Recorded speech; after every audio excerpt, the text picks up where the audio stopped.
नमस्कार दोस्तों। माँ सरस्वती के द्वादश नाम मंत्र।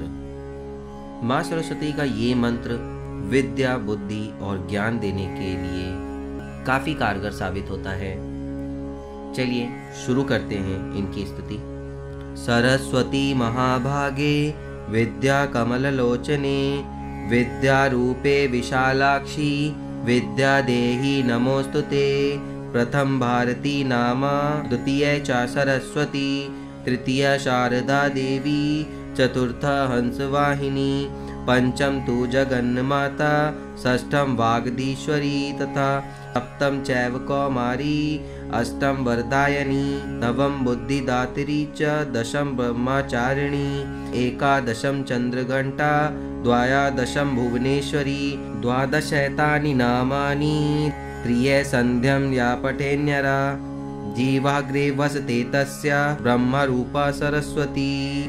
सरस्वती महाभागे विद्या कमललोचने, विद्या रूपे विशालाक्षी, विद्या देहि नमोस्तुते। प्रथम भारती नामा, द्वितीय च सरस्वती, तृतीय शारदा देवी, चतुर्थ हंसवाहिनी, पंचम तु जगन्माता, षष्ठम वागधीश्वरी तथा सप्तम चैव कौमारी, अष्टम वरदायनी, नवम बुद्धिदात्री च, दशम ब्रह्मचारिणी, एकादशम चंद्रघंटा, द्वादशम भुवनेश्वरी, द्वादशैतानि नामानि। त्रिये संध्यं या पठेन्यरा, जीवाग्रे वसते तस्य ब्रह्मरूपा सरस्वती।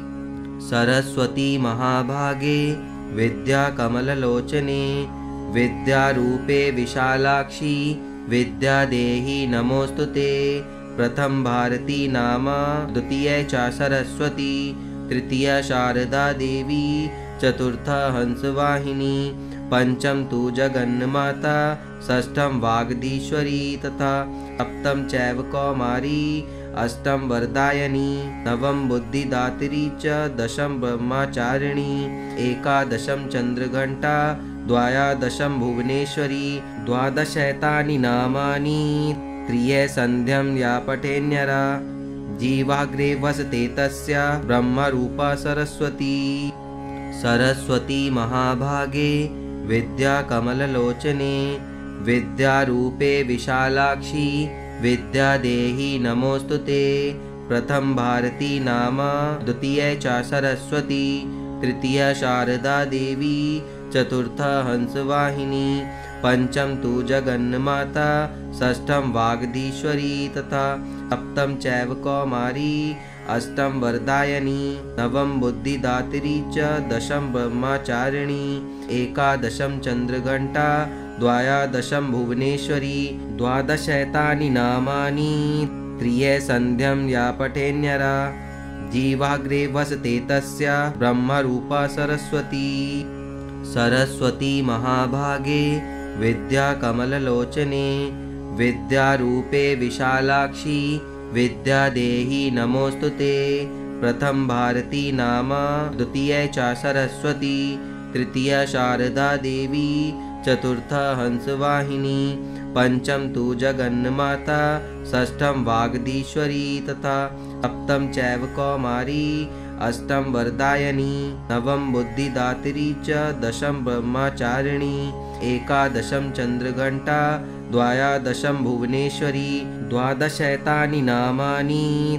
त्रिये संध्यं या पठेन्यरा, जीवाग्रे वसते तस्य ब्रह्मरूपा सरस्वती।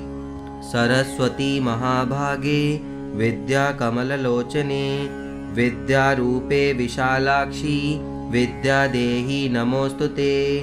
प्रथम भारती नामा, द्वितीय च सरस्वती, तृतीय शारदा देवी, चतुर्थ हंसवाहिनी, पंचम तु जगन्माता, षष्ठम वागधीश्वरी तथा सप्तम चैव कौमारी, अष्टम वरदायनी, नवम बुद्धिदात्री च, दशम ब्रह्मचारिणी, एकादशम चंद्रघंटा, द्वादशम भुवनेश्वरी, द्वादशैतानि नामानि। त्रिये संध्यं या पठेन्यरा, जीवाग्रे वसते तस्य ब्रह्मरूपा सरस्वती।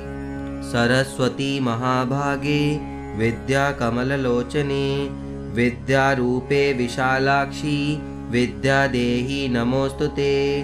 प्रथम भारती नाम, द्वितीय च सरस्वती, तृतीय शारदा देवी, चतुर्थ हंसवाहिनी, पंचम तु जगन्माता, षष्ठम वागधीश्वरी तथा सप्तम चैव कौमारी, अष्टम वरदायनी, नवम बुद्धिदात्री च, दशम ब्रह्मचारिणी, एकादशम चंद्रघंटा, द्वादशम भुवनेश्वरी, द्वादशैतानि नामानि। त्रिये संध्यं या पठेन्यरा, जीवाग्रे वसते तस्य ब्रह्मरूपा सरस्वती। सरस्वती महाभागे विद्याकमललोचने विद्यारूपे विशालाक्षी विद्यादेहि नमोस्तुते। प्रथम भारती नाम, द्वितीय च सरस्वती, तृतीय शारदा देवी, चतुर्थ हंसवाहिनी, पंचम तु जगन्माता, षष्ठम वागधीश्वरी तथा सप्तम चैव कौमारी, अष्टम वरदायनी, नवम बुद्धिदात्री च, दशम ब्रह्मचारिणी, एकादशम चंद्रघंटा, द्वादशम भुवनेश्वरी, द्वादशैतानि नामानि। त्रिये संध्यं या पठेन्यरा, जीवाग्रे वसते तस्य ब्रह्मरूपा सरस्वती।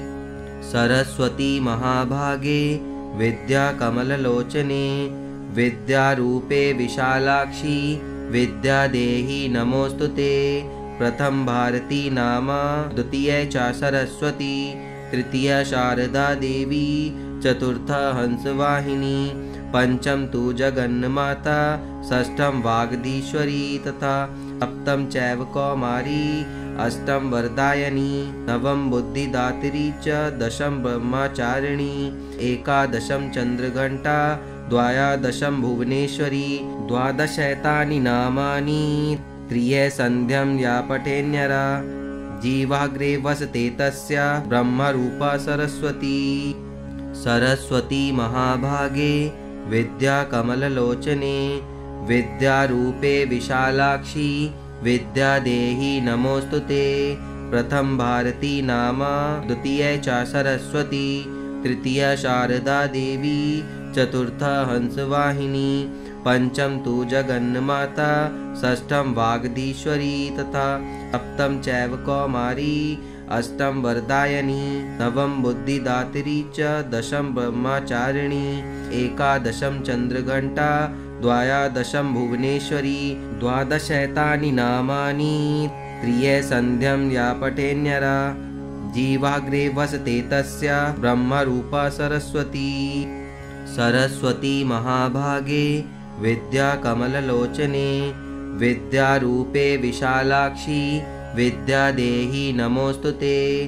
प्रथम भारती नाम, द्वितीय च सरस्वती, तृतीय शारदा देवी, चतुर्थ हंसवाहिनी, पंचम तु जगन्माता, षष्ठम वागधीश्वरी तथा सप्तम चैव कौमारी, अष्टम वरदायनी, नवम बुद्धिदात्री च, दशम ब्रह्मचारिणी, एकादशम चंद्रघंटा, द्वादशम भुवनेश्वरी, द्वादशैतानि नामानि।